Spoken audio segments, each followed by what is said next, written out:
Break के बाद खुशामदीद। Programme को मजीद आगे बढ़ाते हैं और हुकूमती मौक़िफ़ भी जान लेते हैं। हमारे साथ इस वक्त में ज्वाइन किया फॉर्मर MNA हैं अली राशिद साहब। आपका ताल्लुक पाकिस्तान पीपल्स पार्टी से। अली राशिद साहब, खुशामदीद कहेंगे शो में। Thank you. बहुत शुक्रिया अली राशिद साहब। आज गालबन चूंकि आप लोग तो हुकूमत में हैं, लेकिन आप देख रहे होंगे कि हकीकी आजादी मार्च के लिए आज फवाद चौधरी ने कुछ देर पहले कहा है कि 25 से 30 लाख लोग हम इस्लामाबाद की तरफ लेके जाएंगे और खान साहब हलफ भी ले रहे हैं लोगों से। तो बड़े मुमकिन है मुनज़्ज़म तरीके से और लॉन्ग टर्म आके बैठ जाए, जिस तरह लास्ट टाइम 126 दिन का धरना चला था। तो कैसे टैकल करेंगे अली साहब?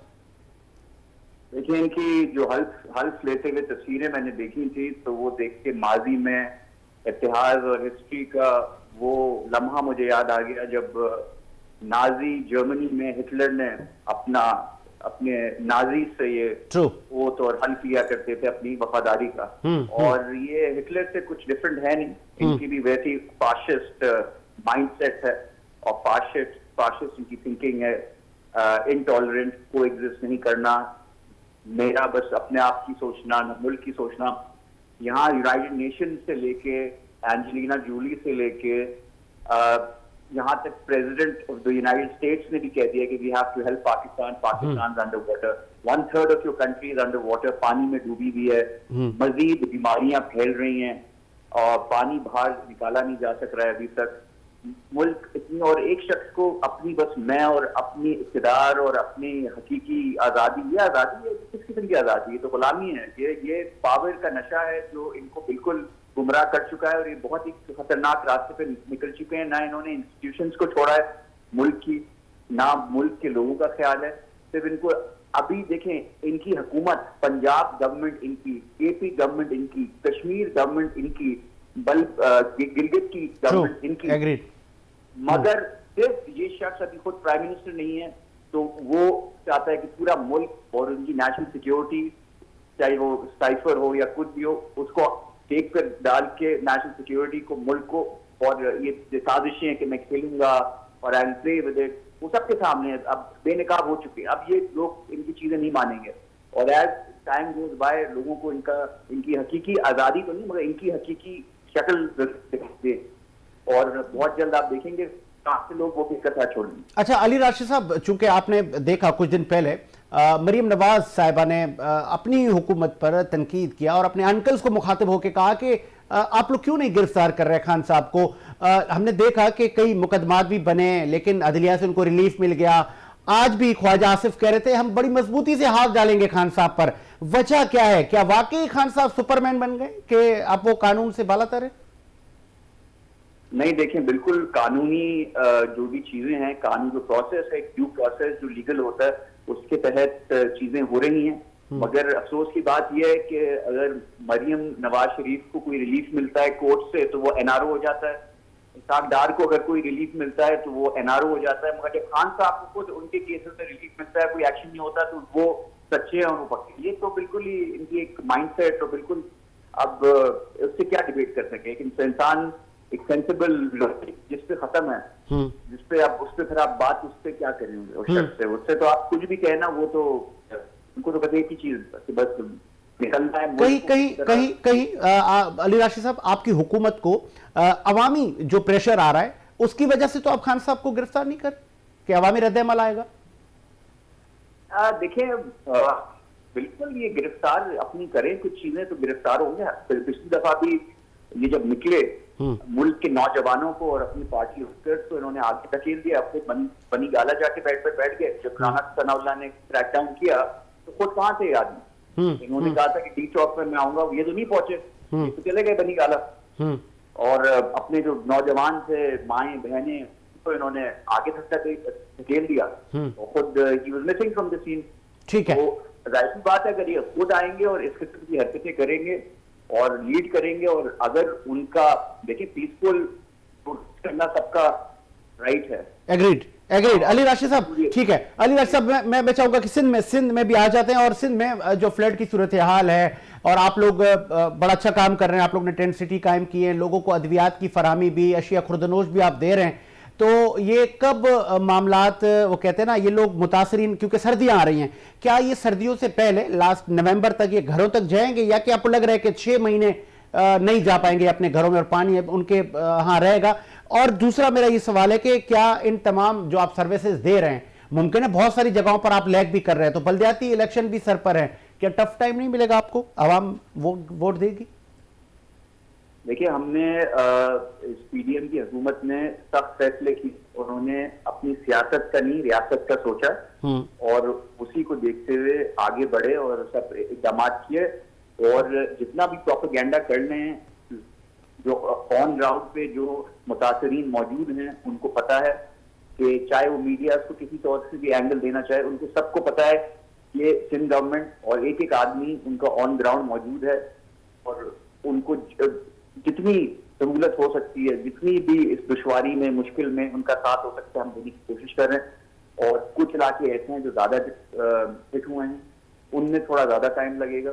ठीक है। ऐसी जगह है जहां हमने चीजों को कंट्रोल कर लिया है, टेंट सिटीज बन चुकी हैं, उनको लोगों को 2 वक्त का खाना, मेडिकल कैंप बने हुए हैं, उनकी बीमारियों का इलाज हो रहा है, तो एवरीथिंग इज बीइंग एड्रेस्ड। ठीक है, लास्ट में ठीक है, लास्ट में अली राशिद साहब, चूंकि चेयरमैन पाकिस्तान पीपल्स पार्टी और फॉरेन मिनिस्टर बिलावल भुट्टो से लेकर साबिक सदर आसिफ अली जरदारी तक आपके बड़ी देरीना ताल्लुकात हैं, खबरें ये गर्दिश कर रही है कि साबिक सदर की तबीयत नासाज है, तो मैं चाहूंगा कि लाखों करोड़ उनके फैन हैं, कोई खैर की खबर, क्या कहीं वाकई साबिक सदर साहब सीरियस कंडीशन में?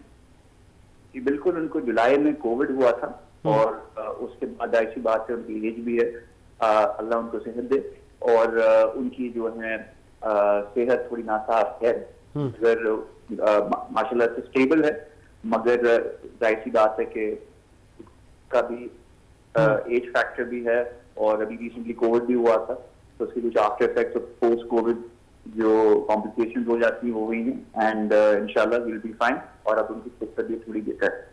ठीक है जी, बेस्ट विशेस फॉर साबिक, बेस्ट विशेस सर, बहुत शुक्रिया साबिक सदर आसिफ अली जरदारी के लिए भी बहुत सारी दुआएं। और मुझे प्रोड्यूसर साहब ब्रेक का कह रहे हैं, एक ब्रेक लेते हैं सर, और ब्रेक के बाद हाजिर होते हैं।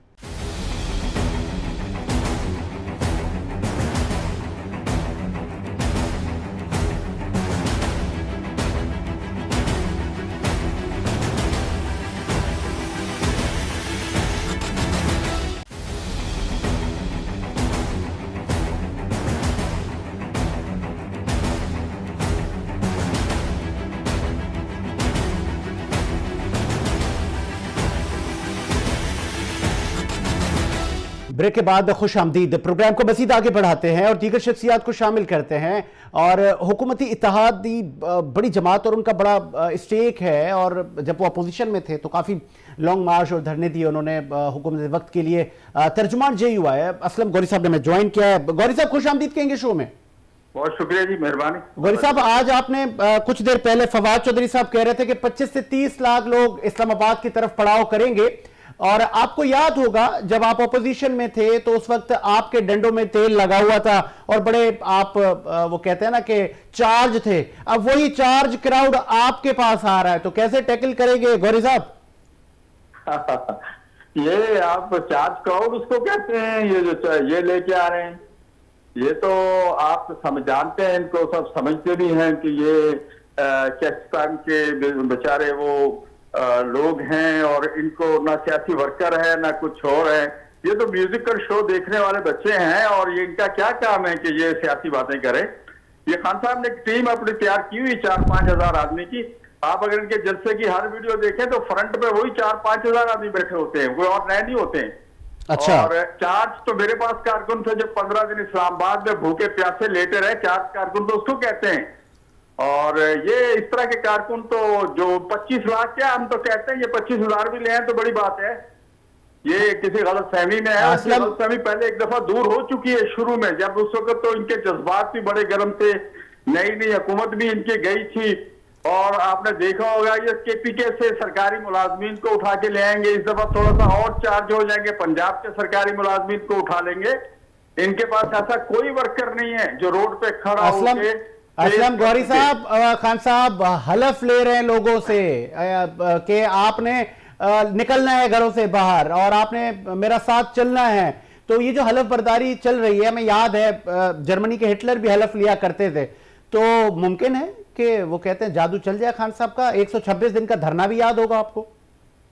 जी 126 दिन के धरने के लिए स्टे मिला हुआ था उनको, कुछ कुव्वतें थी उनके साथ थी उस वक्त। अच्छा। कुछ लोग थे उनके साथ उस वक्त, ये अकेले नहीं थे। अब ये अकेले हैं, फिर क्यों उनको बार बार कहते हैं? कभी कहते हैं कि तुम न्यूट्रल ना रहो, तुम मेरे चौकीदार थे, कभी ये कुछ कहते हैं, कभी ये कुछ कहते हैं।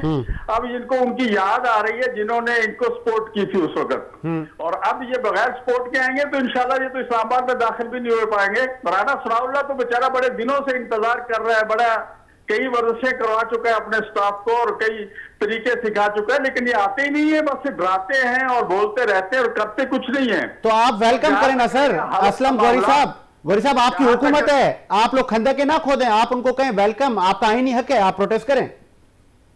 जी जी जी बिल्कुल, हम खंदके नहीं खोदेंगे, लेकिन जब ये रोड क्रॉस करेंगे, जिहाद करने आएंगे, सियासी कारकुन जिहाद करने जब आएगा तो फिर कानून तो अपना रास्ता अपनाएगा ना।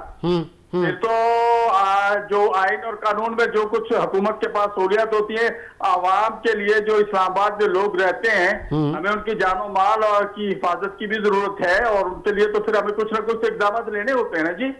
अच्छा, दूसरी जानब हमने देखा कि जो 124 इस्तीफे दिए थे पीटीआई के लोगों ने, अब वो कह रहे हैं वो उस वक्त की सियासी चाल थी हमारी, हम इस्तीफे नहीं देना चाह रहे। तो क्या वाकई अब आप लोग उनको ऐवान में बुलाएंगे कि या आप उनके इस्तीफे मंजूर कर लेंगे? देखिए, ये इन्होंने पहले भी 126 दिन यही ड्रामा किया था, तनख्वाहें भी लेते रहते हैं। मैं आपको एक बात बताऊं, इस वक्त भी पार्लियामेंट लॉजेस में इनके एमएनए रह रहे हैं, इन्होंने इस्तीफे दिए हैं, वो इस वक्त पार्लियामेंट लॉजेस में बैठे हुए हैं, सरकारी रहायशों में बैठे हुए हैं, इनके मिनिस्टर रहायशों में बैठे हुए हैं, मिनिस्टर इंक्लोजर में। तो वो आप मराते वापस लें, हुकूमत आपकी है।